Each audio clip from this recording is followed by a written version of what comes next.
โอ้เด้อพุ่นล่ะแง่คักแล้วมันนี่สิได้เมื่ออยู่บ่ล่ะมื้อนี้ฮะ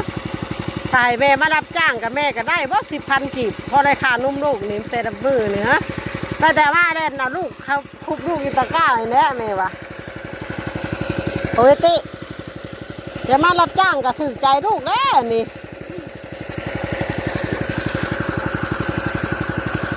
มามื้ออื่นพุ่นแล้วจะไม่กินต้มไก่เนาะวิวมือปลากกแหกก็มืออื่น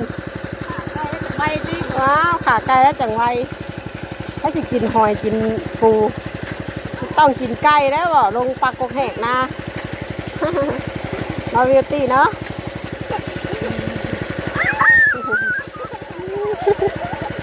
ยังดอกเหรอได้หมูมาเพิ่มอีกเฮ้ยคักบานนี้เปียกก็ยอด